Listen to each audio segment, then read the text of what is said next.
fait que merci beaucoup à tout le monde qui est là, aux étudiants du cours, puis aux gens qui représentent le CM1, les gens qui représentent qui viennent de la ville ou les professeurs, de venir à cette deuxième conférence qu'on organise dans le cadre de notre série de conférences unitaires sur la pratique orale acadienne. Et aujourd'hui, c'est une vidéoconférence du professeur Ronald Labelle de Cap-Breton University. Et M. Labelle est docteur en ethnologie de l'Université Laval. Il a été responsable du secteur ethnologie et folklore au Centre d'études acadiennes de l'Université de Moncton et a aussi dirigé ce centre pendant 4 ans. Il a été titulaire de la chaire de recherche McCain en ethnologie acadienne à l'Université de Moncton de 2006 à 2012. Il est présentement professeur agrégé de français et d'études acadiennes au Cap-Breton University. Sa thèse de doctorat, qu'il a terminée en 2001, portait sur le récit de vie du chanteur traditionnel Alain Kelly, du Nouveau-Brunswick. Il a d'ailleurs, ses spécialités comprennent le récit de vie, le conte traditionnel et la chanson folklorique. Il a d'ailleurs dirigé, M. Labelle, la revue canadienne Forum d'histoire orale pendant plusieurs années. Il a réalisé aussi plusieurs publications, dont notamment Chansons acadiennes de Tolico et Grand Étang en 2008, La vie acadienne à Chézico en 1991 et Au village du bois, Mémoire d'une communauté acadienne. Ce livre a été primé le prix France Acadie en 1986. Alors en 2011, M. Labelle a réalisé une exposition intitulée L'art du conte en Acadie, en collaboration avec le musée acadien de l'Université de Moncton. Et au Cap-Breton University, il a présidé en 2013, l'année dernière, un colloque international intitulé La musique traditionnelle acadienne au carrefour des cultures françaises et celtiques. Alors donc aujourd'hui, il nous parlera plus particulièrement de la chanson traditionnelle acadienne ainsi que l'évolution du répertoire chanté en Acadie. Voilà, M. Labelle, je vous laisse la parole. Ok, merci. La première précision à apporter, c'est que quand on parle de chansons traditionnelles acadiennes, il ne faut pas penser qu'on parle de faits qui sont exclusifs aux Acadiens, parce que la chanson traditionnelle, c'est un domaine où les différentes communautés francophones du Canada partagent jusqu'à un certain point un héritage commun. Et ça m'a frappé quand mon collègue Marcel Belletto de l'Ontario avait fait toute une collecte de chansons traditionnelles dans le sud de l'Ontario, dans la région de Windsor, une petite région francophone, et il a recueilli énormément de chansons qui ressemblaient beaucoup. Certaines étaient les mêmes que l'on trouve dans les répertoires acadiens. Alors, quand on parle de chansons traditionnelles acadiennes, c'est la chanson traditionnelle française, mais telle qu'elle existait en Acadie. S'il y a quelque chose d'un petit peu particulier à la chanson acadienne, c'est bien la façon dont les anciennes complaintes françaises ont été conservées plus longtemps qu'ailleurs.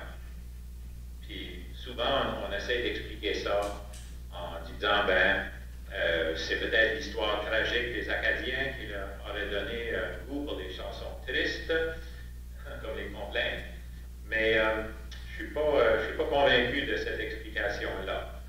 Je pense qu'il s'agit plutôt d'un phénomène qu'un autre de mes collègues, Jean-Pierre Pichette, a appelé la résistance des marges.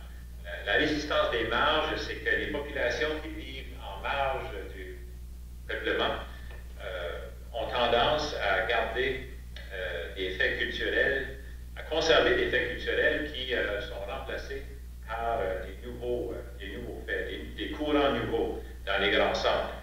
Et donc, c'est en Acadie que la chanson traditionnelle, beaucoup de chansons qui étaient disparues en France, par exemple, ont été conservées.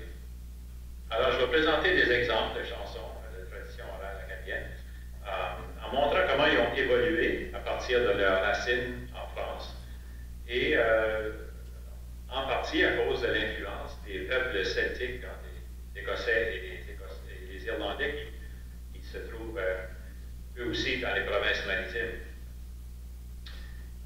Pour étudier la chanson folklorique, là, on a des outils extraordinaires. Il y a 2 catalogues, 2 grands index de chansons qui existent. Le catalogue de la chanson folklorique française qui a été préparé par M. Conrad Laforte à l'Université Laval. Pourquoi on l'appelle le catalogue Laforte? Et aussi, il y a le catalogue Croixreau qui a été publié en France.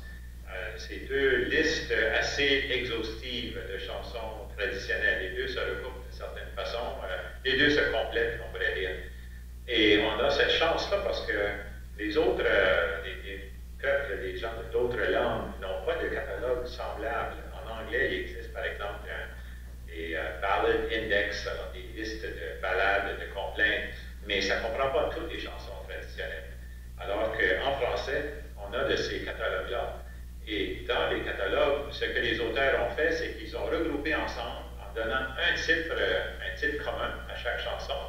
Ils ont regroupé toutes les versions connues de ces chansons-là. Alors, c'est comme ça que, quand j'étudie une chanson, par exemple, j'ai tout simplement à trouver le titre commun, le titre critique, aller voir dans le catalogue, et il y a une liste de toutes les versions québécoises, acadiennes, franco-ontariennes, françaises, et jusqu'à les plus anciennes versions qui ont été publiées en France. Et ça nous permet de savoir si une chanson existe depuis 100 ans, 200 ans, 300 ans, parfois plus.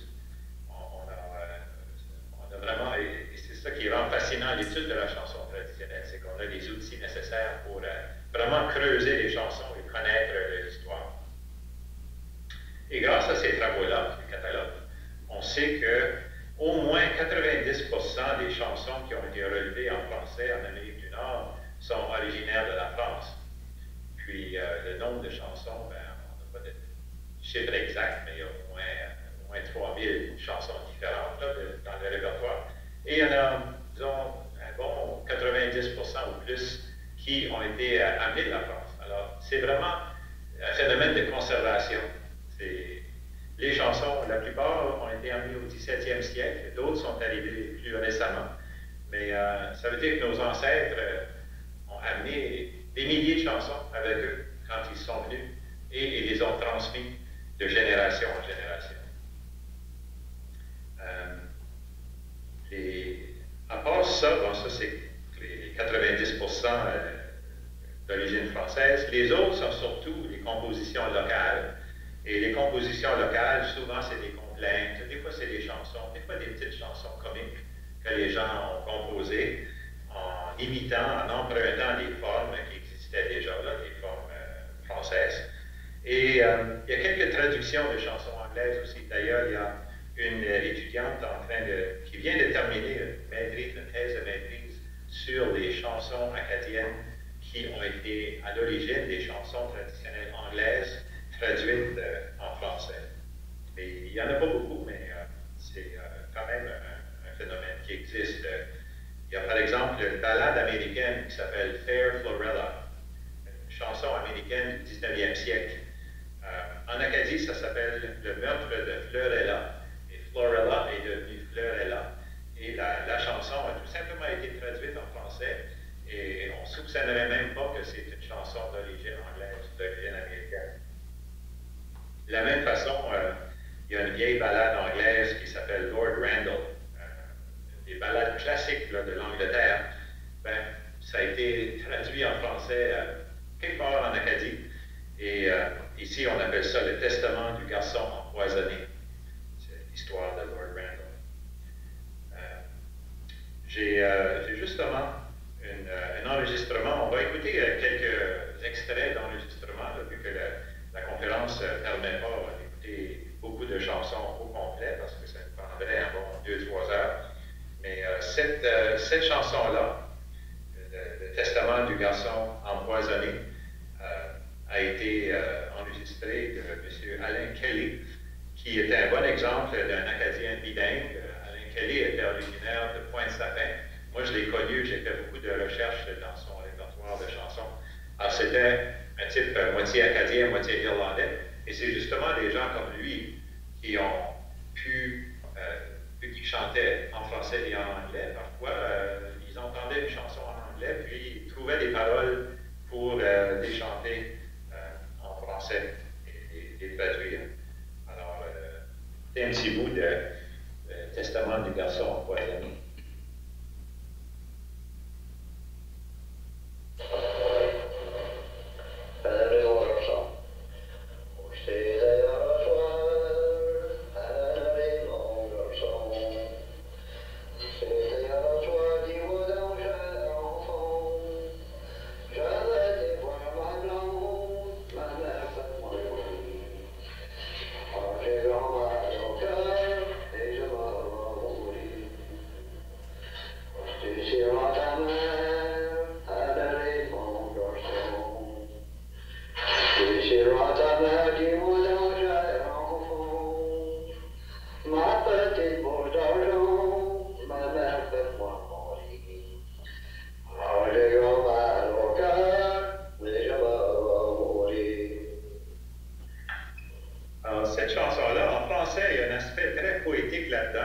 Et moi, j'étais surpris quand j'ai appris que ça avait été, à l'origine, ça avait été traduit de l'anglais, parce que c'est la poésie de la chanson, ça a l'air tout à fait naturel.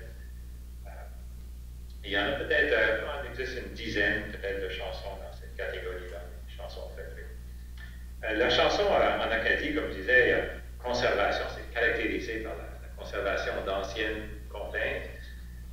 Ça a attiré des gens, ça a attiré des chercheurs de l'extérieur, des gens de l'Université Laval, où les archives de folklore existent depuis 1944, mais les Français de France aussi. Et il y a des chercheurs comme Geneviève Massignon. Geneviève Massignon est venue en 1946 la première fois de Paris. Et elle était émerveillée par la façon dont l'ancien répertoire de la chanson française a été conservé en Acadie. Elle a parlé de l'étonnante fraîcheur des chansons acadiennes. Je trouvais qu'il y avait une fraîcheur parce que c'est comme si ces chansons-là n'avaient pas vieilli. C'est comme si les chansons étaient restées jeunes en Acadie. Mais par contre, la musique de danse et les anciennes danses françaises sont tout à fait disparues à 99% de la tradition. Et ils sont disparus assez rapidement aussi. C'est pourquoi, au 20e siècle, quand on a commencé à faire de la recherche sur la chanson traditionnelle, on ne trouvait pas de chansons de danse. Très, très, très peu. Seulement à quelques endroits. Il y a une ethnomusicologue française, Marlène Belly, qui est spécialiste de chansons françaises. Elle nous a démontré comment les chansons spécifiques étaient autrefois accompagnées de pas de danse. Comme la chanson À la Clairefontaine, que presque tout le monde connaît. À l'origine, en France, il y avait des pas qui allaient avec la chanson À la Clairefontaine, avec les refrains de la chanson. Et ici, on a oublié ces danses-là complètement, même si on a conservé les chansons. Et il faut savoir qu'anciennement, dans la société paysanne, là, il n'y avait pas beaucoup d'instruments de musique. La plupart du temps, quand les gens dansaient, ils dansaient au son de la chanson. C'est pourquoi il y avait beaucoup de danses rondes. Les gens se mettaient en rond, ils dansaient des danses circulaires où tout le monde chantait ensemble. C'était assez typique. Puis ici au Canada, qu'est-ce qui est arrivé? C'est que les Écossais et les Irlandais sont arrivés au début du 19e siècle avec leur violon et avec leur danse carrée. Et c'était beaucoup plus vivant. Je pense que comparé aux vieilles danses françaises, là, où tout le monde se tient par le bout des doigts, puis ça fait des petits pas autour de la salle, là, quand tu arrives à une danse où tu peux prendre ta partenaire et la swinguer, je pense que les gens trouvaient ça pas mal plus de fun. Moi, c'est ma théorie, en tout cas.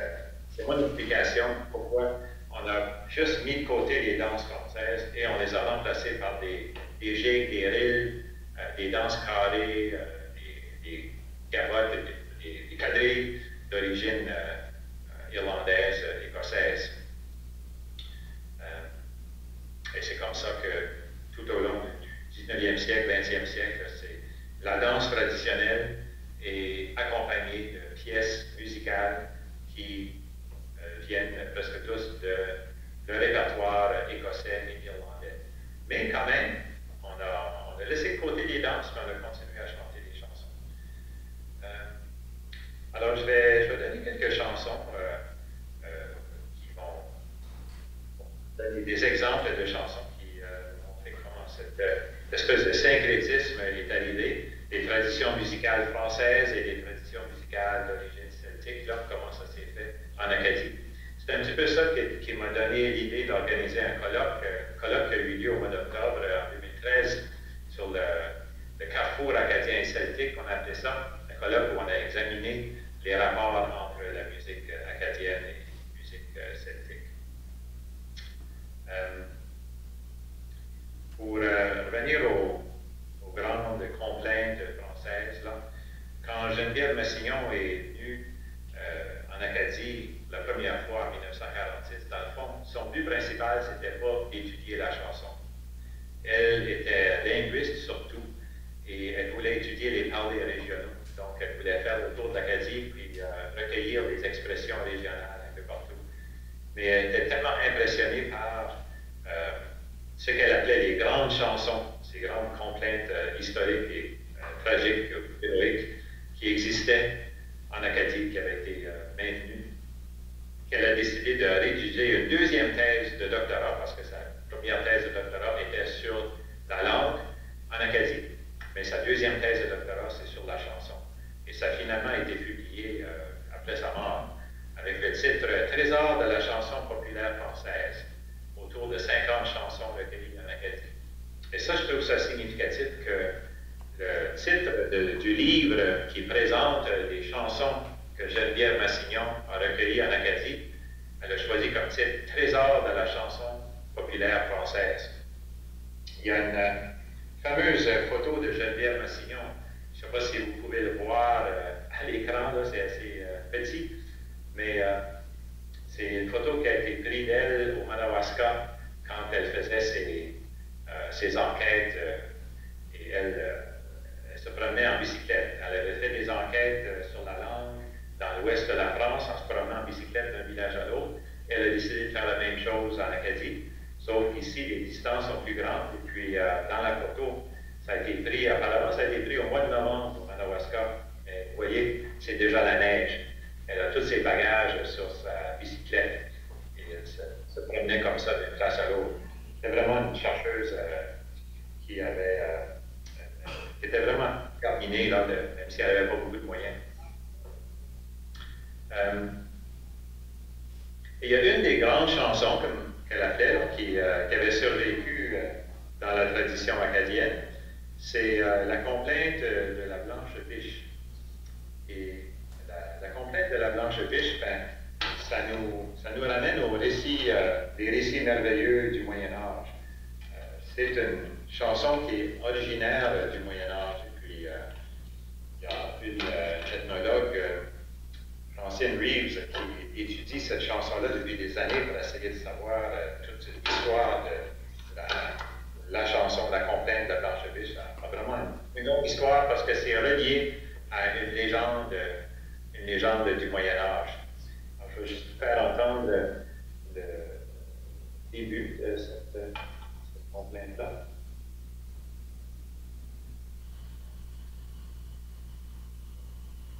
Margarita dans sa chambre, elle pleure et elle soupire. Margarita dans sa chambre, elle pleure et elle soupire.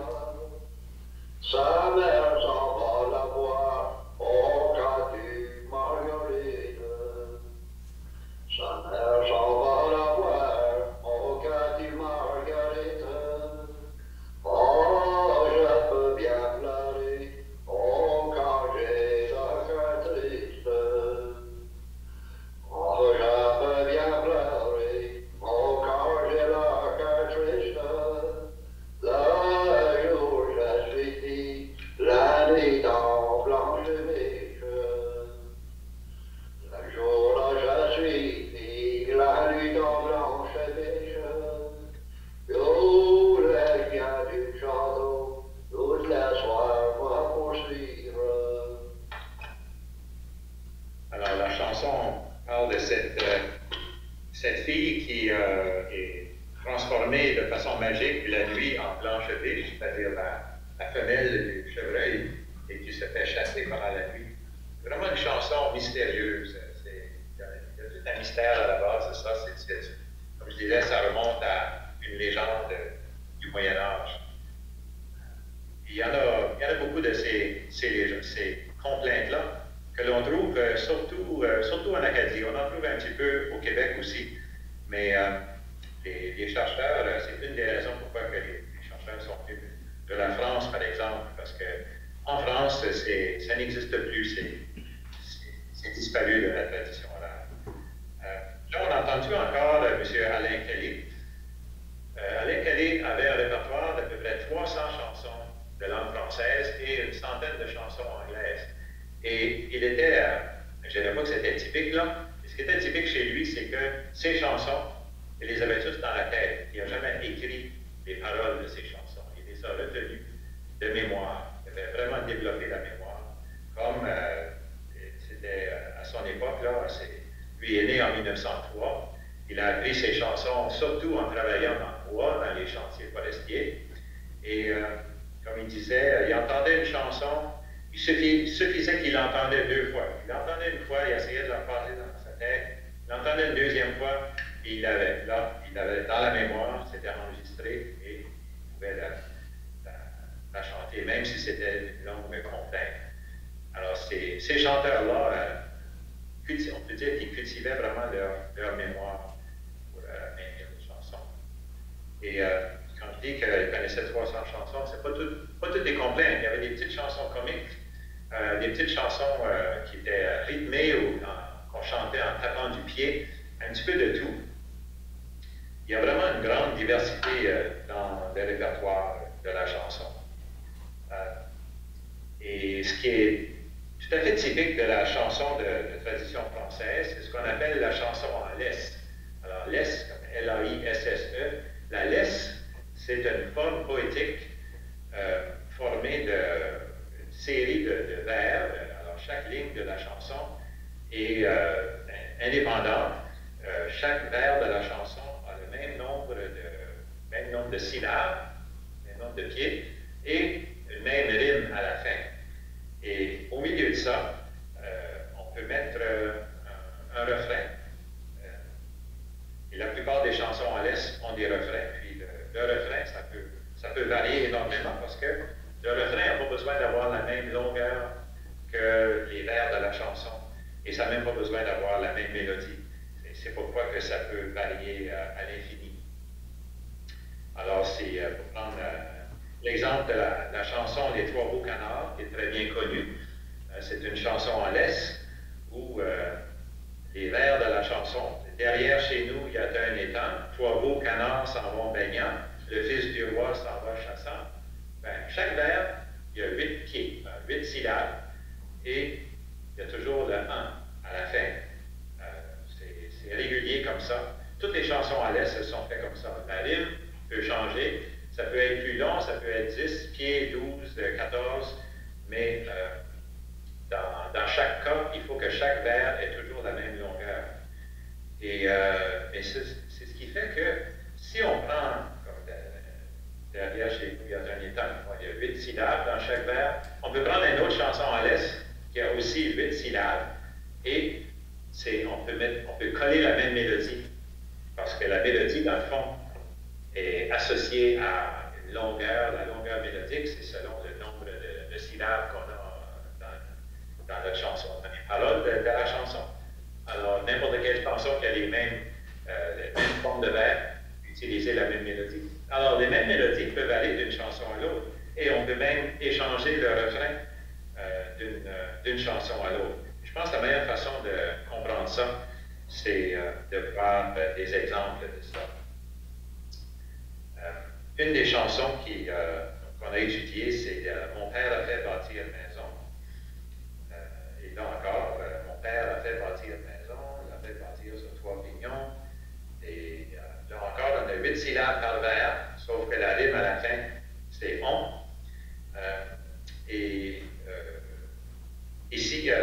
Ici, au Cap-Breton, chez les Acadiens de Chéticamp, il y a au moins 5-6 versions différentes de « Mon père a fait bâtir une maison » qui étaient chantées. Alors même dans un même village, parfois, une même chanson pouvait être chantée avec différentes mélodies, avec différents refrains. Fait qu'on va écouter juste deux petits exemples de « Mon père a fait bâtir une maison » pour que vous voyez comment la mélodie peut varier d'une version à l'autre.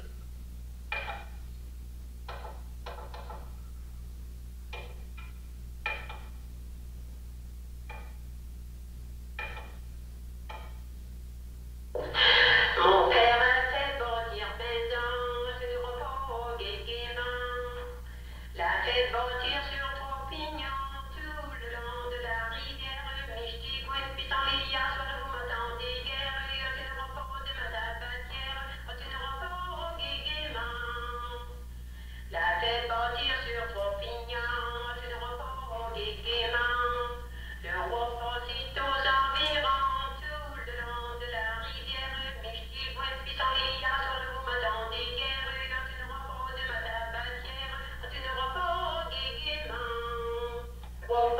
aux environs, nous repos gaiement.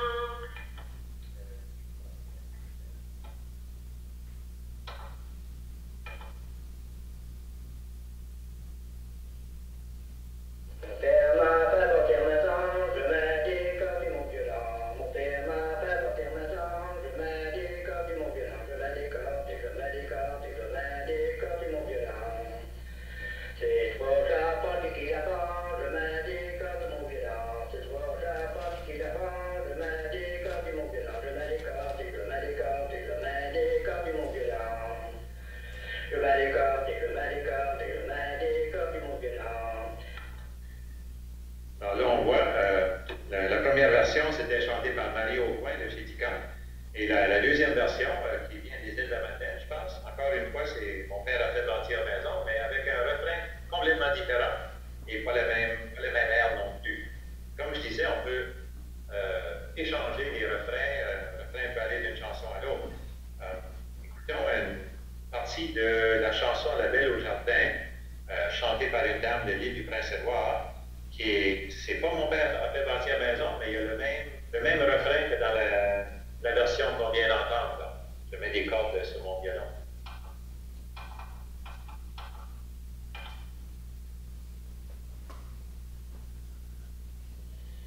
J'ai descendu dans mon jardin, j'ai descendu dans mon jardin. C'était pour cueillir du raisin. J'ai mis des cordes dans mon violon, j'ai mis des cordes. C'était pour cueillir du raisin, c'était pour cueillir du raisin. Le long sillon bien sur ma main, j'ai mis des cordes dans mon violon, j'ai mis des cordes. C'était pour cueillir du raisin, c'était pour cueillir du raisin. Le long sillon bien sur ma main, j'ai mis des cordes dans mon violon, j'ai mis des cordes. Bon, alors là, on a un exemple de ce phénomène-là. Et là, on va entendre un extrait d'une autre version de cette même chanson, La Belle au Jardin, sauf chantée par Mario Aucoin de chez Tika.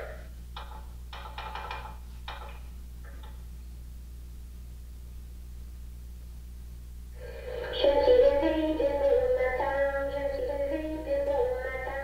C'est pour aller dans mon jardin sous la fleur du jeudi.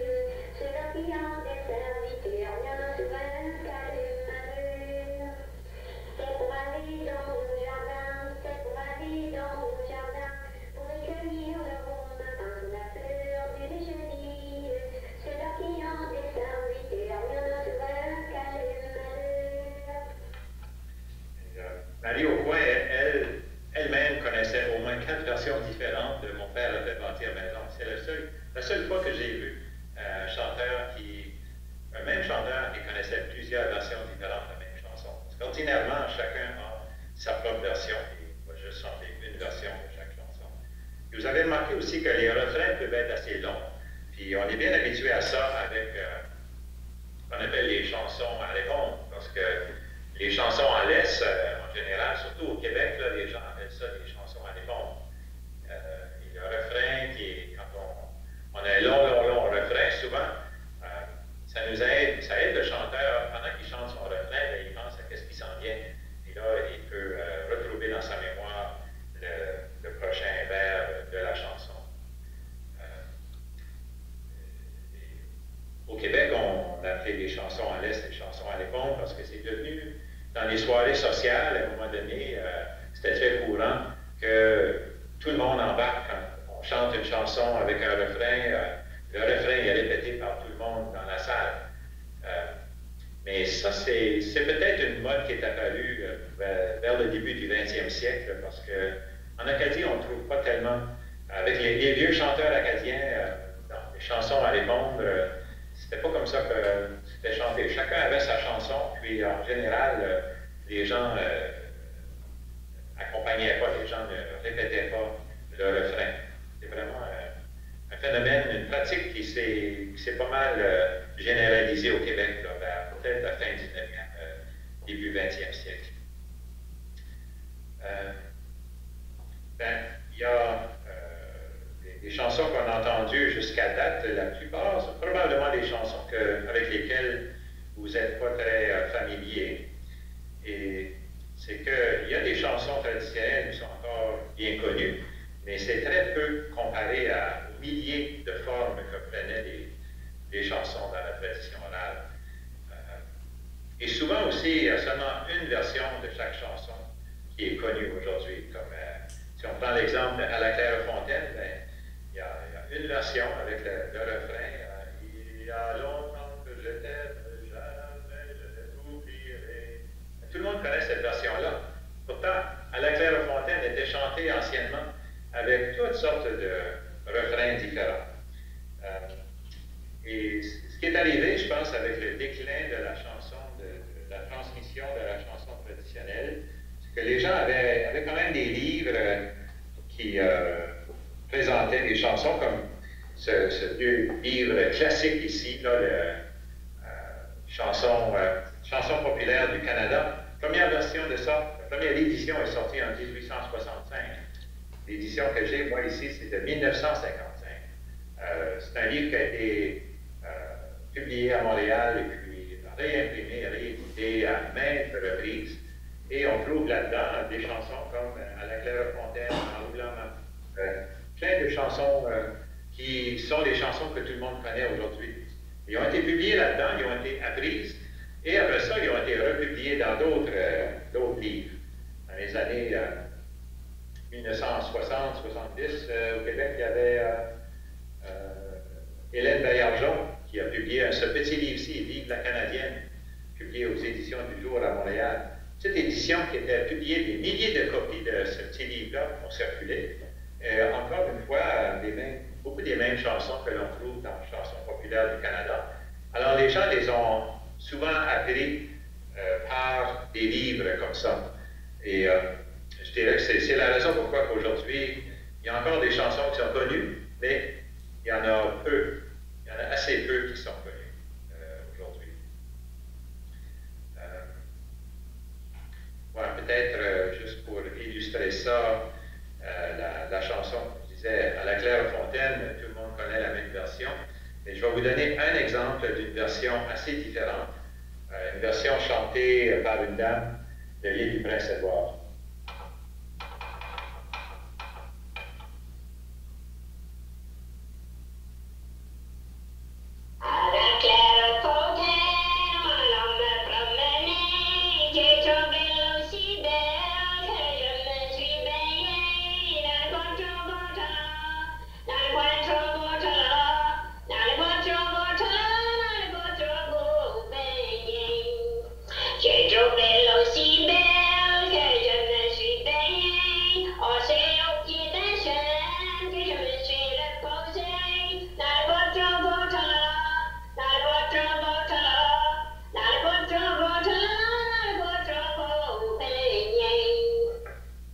Alors là, c'est encore à la Clairefontaine, mais au lieu du refrain il y a longtemps que je t'aime, c'est N'allez pas trop vous baigner.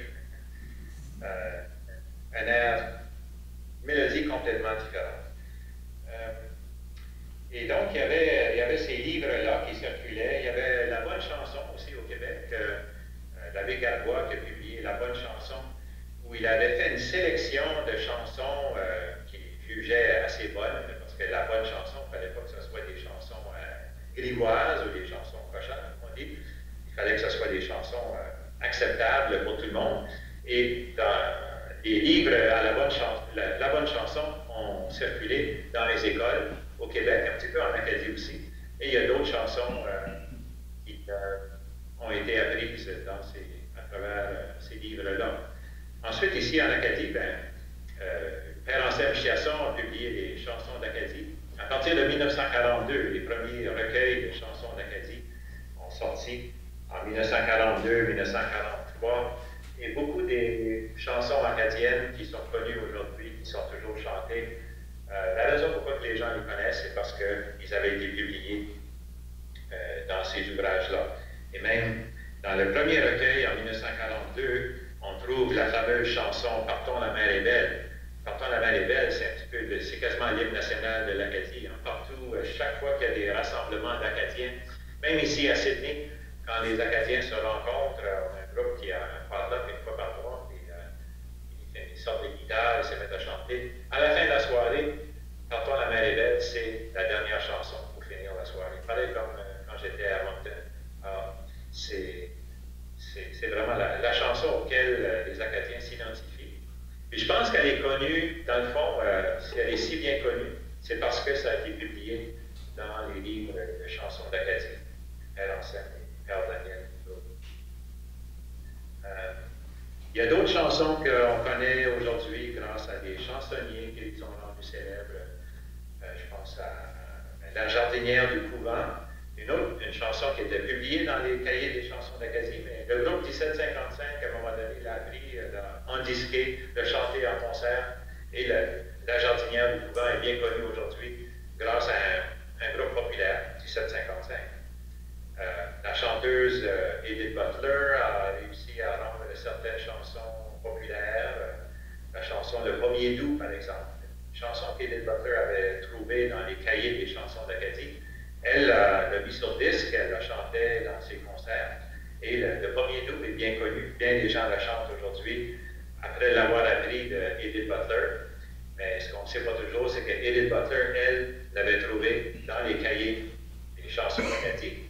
Les chansons d'Acadie, ben, c'était les Père Anselme et Père Daniel qui avaient entendu cette chanson-là à Chéticamp.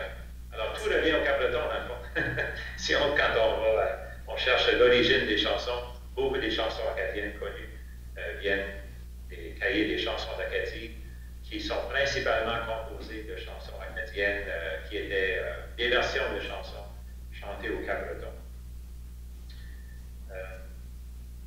Et un autre phénomène que je voulais mentionner, c'est, je vais prendre l'exemple de la fameuse chanson En montant la rivière, qui était publiée dans les chansons d'Acadie et que pas mal tout le monde connaît aussi.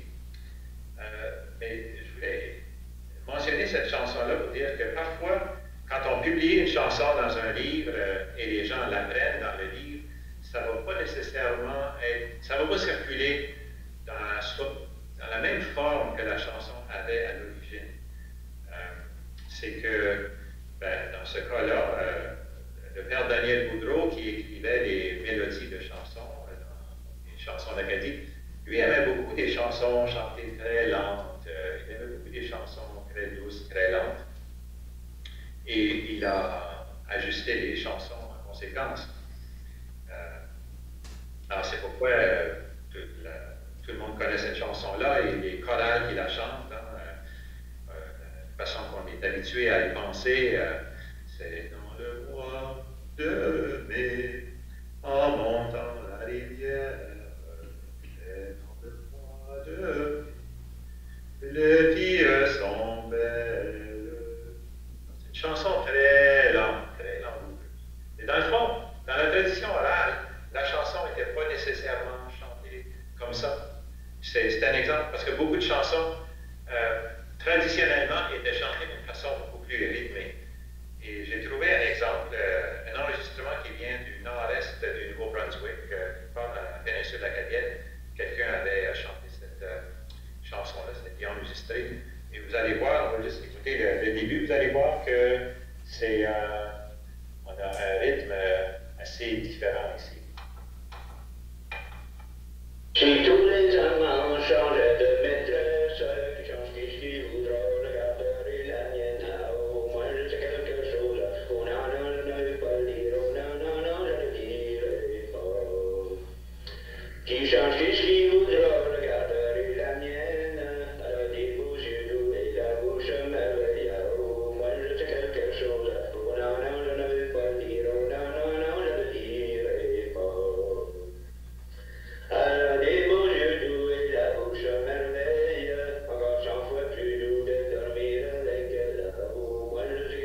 Alors, dans le fond, à l'origine, c'est la même chanson. C'est dans le mois de mai. C'est une version de la même chanson, mais chantée avec un rythme beaucoup plus entraînant, qui est plus typique.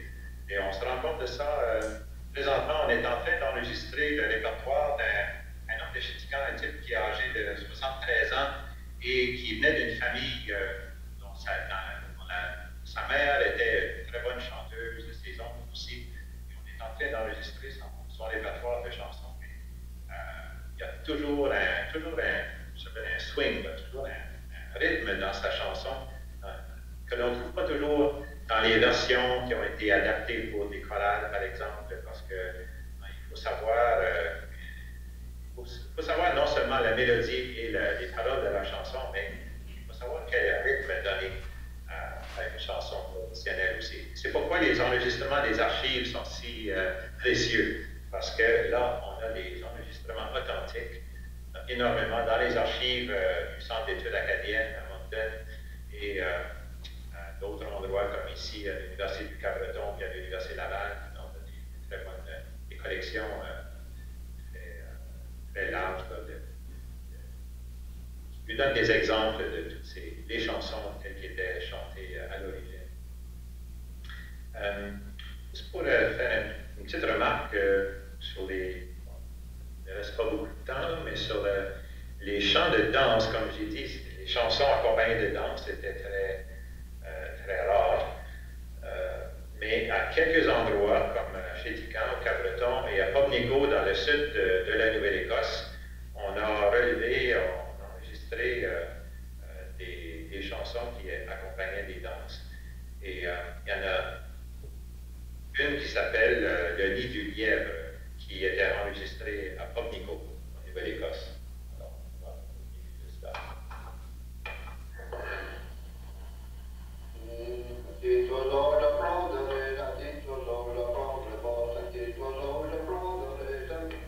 C'est l'autre d'avant.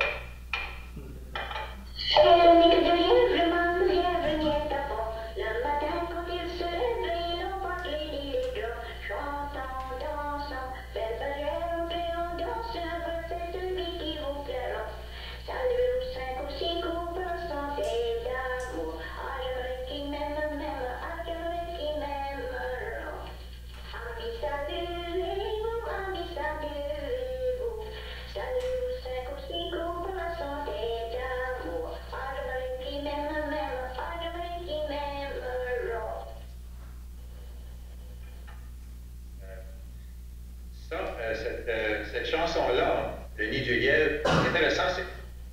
Il y a une version qui a été publiée dans le vieux livre Les chansons populaires du Canada. On trouvait cette chanson à danser dans le livre.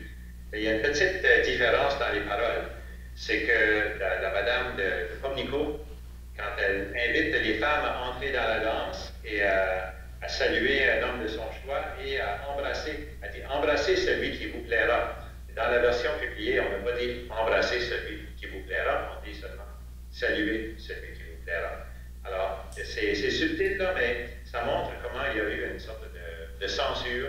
Dans les livres, souvent on a censuré les chansons, on a changé des petites paroles comme ça pour que ça soit plus acceptable, y compris dans les chansons d'Acadie, Erasem et Père Daniel, parfois modifier un petit peu les paroles des chansons. C'est une autre chose que l'on ne trouve pas dans les livres, et donc c'est une autre raison pourquoi ça vaut la peine de retourner aux sources et puis d'aller voir, d'aller écouter les enregistrements dans les archives. Alors, comme j'ai dit, les chansons en laisse, on a pris les vers des chansons, on a ajouté des refrains, on s'est amusé à changer les refrains des fois. Parfois, les nouveaux refrains étaient inspirés de turlutes, et les turlutes, ça venait des airs de violon. Des airs de violon qui étaient surtout d'origine irlandaise et écossaise. Puis, donc, on a composé comme ça des petites chansonnettes. Parfois, c'était des airs de violon où un violonneux, les violonneux, quand les chanteurs n'écrivaient pas leurs mélodies, souvent c'était des gens qui ne pouvaient pas lire la musique. Alors, pour se rappeler leurs airs de violon, des fois, ils composaient des aussi des petites chansonnettes dans leur tête comme aide-mémoire. On appelait ça des ravestants. Je ne sais pas si le mot ravestant existe au Madawaska, mais dans les îles du Prince-Édouard, aux îles de la Madeleine, quand on parle des ravestants, c'est ça, c'est des petits airs composés pour, comme aide-mémoire, souvent pour des airs de violon. Et puis c'est des petites chansons, des fois c'est des petites chansons amusantes que l'on a composées comme ça. Ouais. Je voulais juste terminer. Ben, j'ai un exemple d'un petit ravestant. Ça dure à peu près 20 secondes parce que c'est souvent très court ces affaires-là. On va juste écouter le petit ravestant. Écoutez la patte derrière ta haie, j'ai pris une fourchette derrière ta haute, pour les taper derrière ta haie, puis les jump up with derrière ta haute. Tic-tac-tac, tic-tac-tac,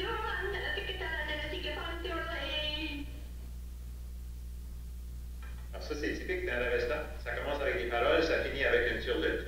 Puis c'est très court, puis la dame s'accompagne en tapant les pieds.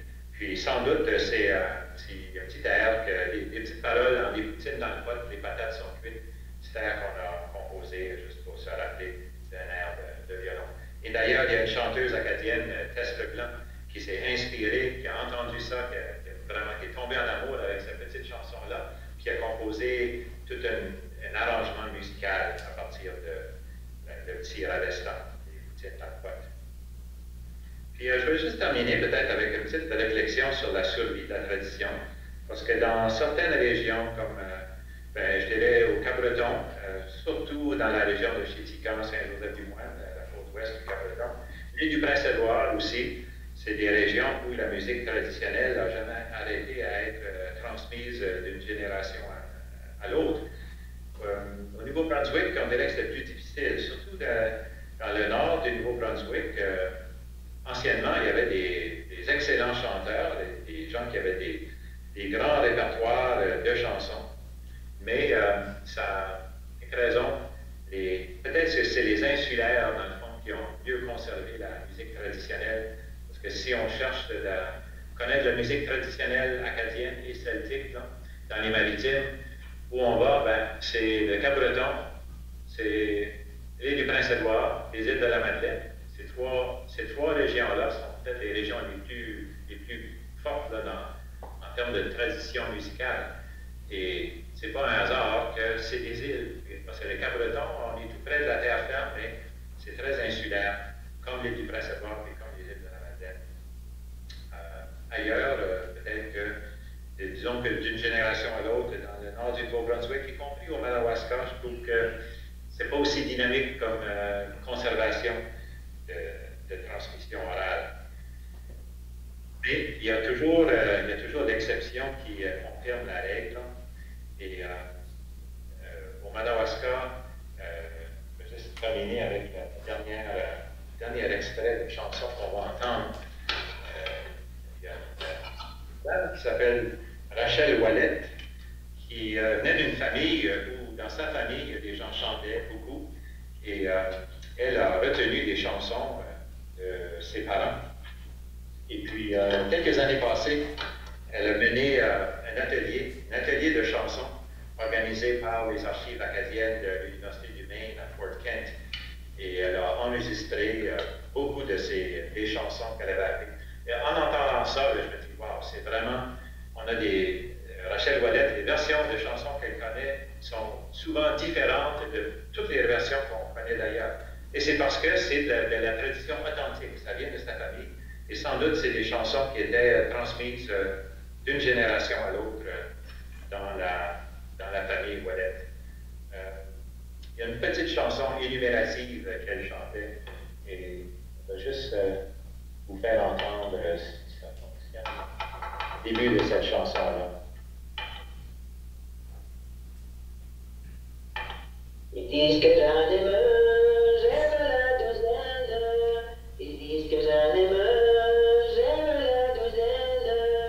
Ni un, ni plus, ni moins, c'est la douzaine que j'aime, que j'aime.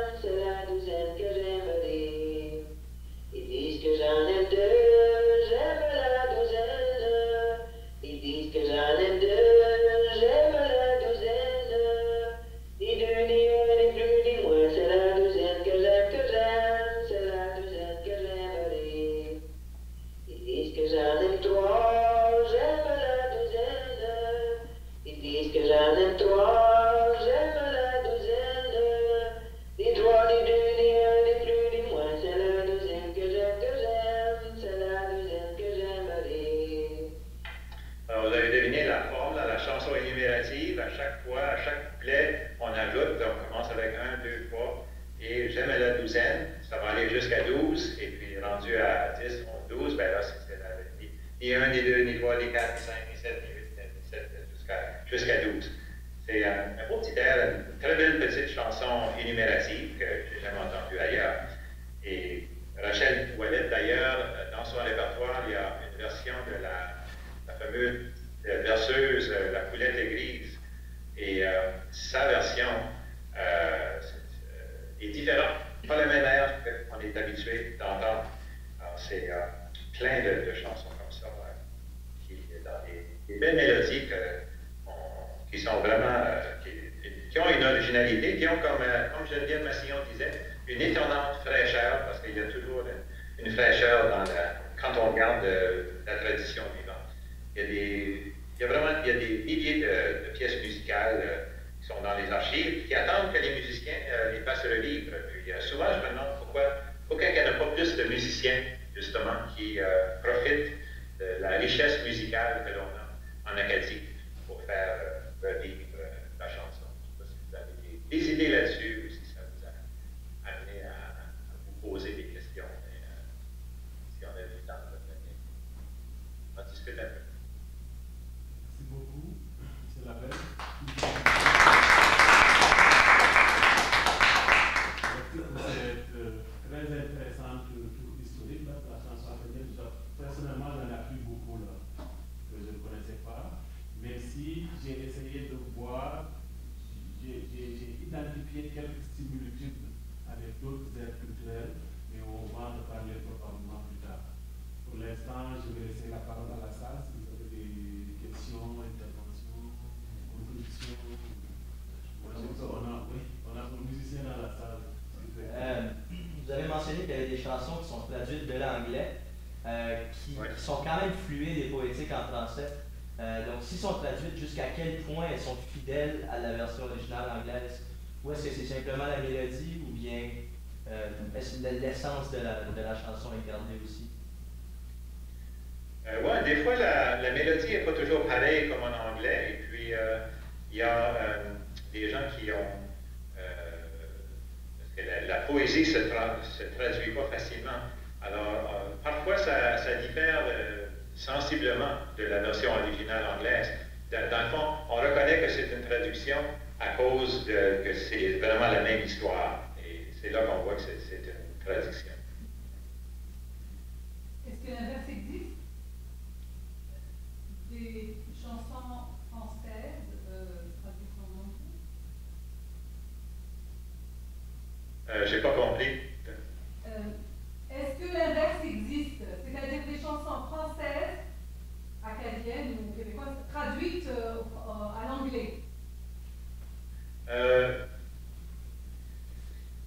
Ça, c'est une bonne question. J'essaie de penser si je connais des exemples de chansons françaises qui ont été traduites à l'anglais. C'est peut-être plus rare, d'autres. L'inverse est peut-être plus rare. Et c'est un peu comme avec les contes. Beaucoup de contes dans le répertoire des conteurs acadiens, il y a des contes qu'on sait qui sont d'origine irlandaise, et puis à un moment donné, c'est des gens qui étaient bilingues, qui ont entendu des contes en anglais, qui les ont traduits en français.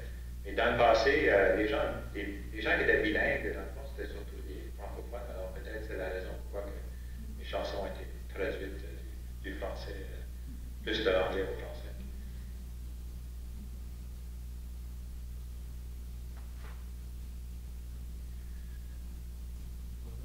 Le seul exemple que je connais de chansons traduites du français à l'anglais, mais ça a été fait par un folkloriste, Marius Barbeau, le célèbre folkloriste qui a publié énormément de livres de contes et de chansons. Marius Barbeau, son but, lui, c'était de faire connaître le folklore à la grandeur du Canada. Et lui a traduit, par exemple, il y a un livre qui s'appelle Jongleur Songs of French Canada, où il a pris des chansons acadiennes et québécoises, et il a fait traduire les paroles en anglais de façon à ce que ça puisse être chanté en anglais. Et il y a des gens qui ont pris des traductions dans le livre de Marius Barbeau, dans ces quelques livres de Marius Barbeau, des traductions du français à l'anglais, et qui les ont chantées en anglais. Mais à ce moment-là, c'est à partir d'une traduction faite par un folkloriste. Ce n'est pas les chanteurs eux-mêmes qui ont fait les traductions. Voyez-vous peut-être un futur dans les chansons à tradition orale dans 20 ans? Est-ce que vous voyez viabilité ou bien où voyez-vous la tradition orale en chanson dans 20 ans, dans 15 ans, Bien, moi j'ai l'impression qu'il y a, il y a des hauts et des bas dans le revival de la musique traditionnelle. Il y a des périodes où il ne se fait pas grand-chose, mais l'été passé, j'étais au festival de folklore de Lunenburg, en Nouvelle-Écosse, et il y avait un jeune groupe musicien québécois, au Québec surtout, là, il y a des jeunes ensembles qui font des choses très intéressantes avec la chanson traditionnelle. Et je pense que le mouvement de world music, ça a aidé parce que les gens ont... quelqu'un qui s'est peut-être intéressé à la musique latino ou la musique d'une autre culture, à un moment donné, s'aperçoit que nous autres aussi, on a des chansons intéressantes. Et il y a le groupe québécois Les Charbonniers de l'Enfer, qui eux chantent a cappella, presque toujours a cappella. C'est un groupe de 4 hommes et les Charbonniers de l'Enfer ont fait des très beaux arrangements de chansons traditionnelles. C'est pas, je dirais que le mouvement de renouveau de chansons traditionnelles, c'est pas très étendu encore, mais les gens qui sont là-dedans, ils font tellement de choses intéressantes là, que ça ne peut pas faire autrement que continuer. Puis que je vois avec des jeunes groupes aujourd'hui, il y a des jeunes qui sont dans la vingtaine là, qui reprennent le flambeau et qui continuent ça. Fait que j'ai hâte de voir où est-ce que ça va aller. Oui, merci beaucoup, Monsieur Labelle, pour votre conférence. Vraiment, elle est très intéressante. Et d'autant plus intéressante pour moi que mon premier doctorat a été fait sur la chanson folklorique chantée par les femmes, en fait. Les chants des femmes au Maroc, donc l'Afrique du Nord. Et c'était plutôt une approche sémiolinguistique. Et dans le deuxième doctorat que j'ai commencé, c'est plutôt une approche ethnolinguistique que j'ai donc sur le contenu. La première, je vais vous poser une question concernant déjà votre répertoire. Est-ce qu'il y a des traces de la culture autochtone dans la chanson française chantée en Acadie ou au Québec? On comprend qu'en France, non. Parce que ce n'est pas du tout, il n'y a pas de contact entre les deux, enfin les différentes cultures. Mais ici, est-ce qu'on retrouve des traces? Presque pas. Mais une chose que je n'ai pas eu le temps de dire, c'est que ça existe avec le seul exemple que je connais, moi, c'est la chanson de l'Escaouette, qu'on appelle à Ashétika, on appelle ça l'Escaouette, la chanson qui accompagnait la quête de la Chandeleur autour du golfe du Saint-Laurent, à différents endroits. À la fête de la Chandeleur, les gens allaient le 2 février ramasser, ils se costumaient, ils ramassaient de la nourriture autour du village et puis ils faisaient une grande fête. Et puis il y avait un chant où quand les gens de la Chandeleur rentraient dans la maison, le chef tapait à terre avec un bâton et il y avait une chanson qu'elle avait avec ça. Et ce qui est intéressant, c'est qu'à Chétika, on appelait ça le chant de l'Escaouette. L'Escaouette, c'est un mot. L'Escaouette comme tel, c'est un mot Mi'kmaq qui veut dire un chant, une chanson cérémoniale, justement. Alors, ils ont emprunté ce mot-là directement de langue Mi'kmaq. Et peut-être, je sais qu'on dépasse un peu le temps, mais puisque vous posez la question, là, j'ai justement un exemple d'une petite chanson de quête de la Chandeleur qui a été recueillie dans le comté de Kent, dans le sud du Nouveau-Brunswick. Et la dame, au début, a dit qu'elle a appris ça. Il y a des mots Mi'kmaq dans la chanson. Et elle a dit qu'elle avait appris la chanson d'une Amérindienne.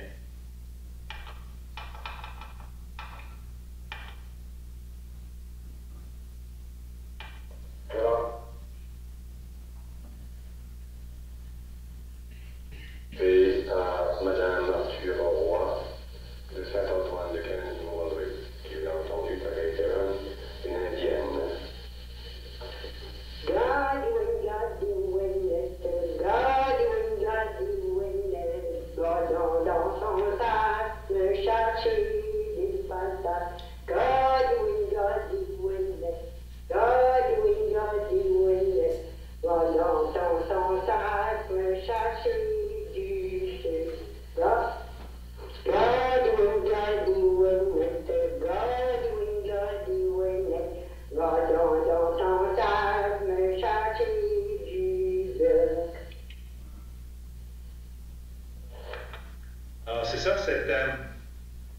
le petit refrain est en Mi'kmaq et les paroles de la chanson « Va dans ton sac chercher des patates », c'est que quand les gens passaient à la maison, à la chandeleur, ils demandaient de la nourriture, des patates, du beurre, de la farine pour faire le souper le soir.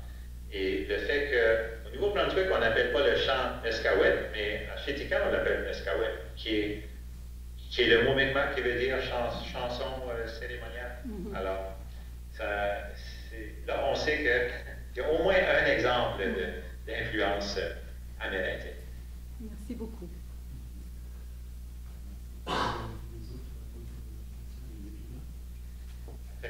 Si vous avez plus de questions, je pense qu'on a dépassé un peu le temps.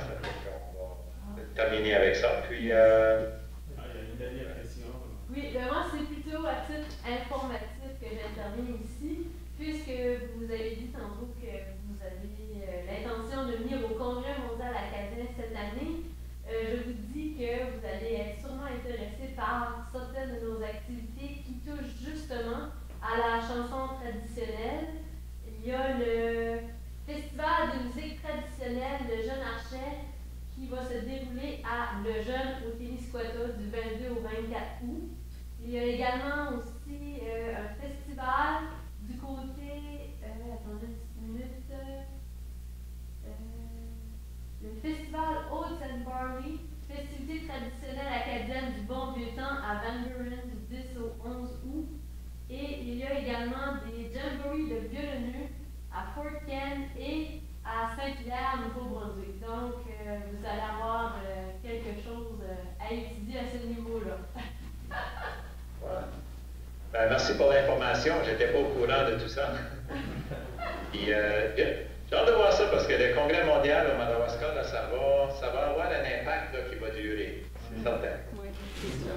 Si vous voulez, je peux vous envoyer mon document par courriel.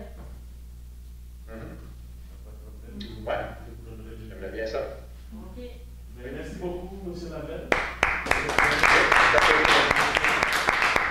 Probablement, on va se revoir au Congrès mondial à l'été. C'est ça. C'est ça, on se mélange. Merci.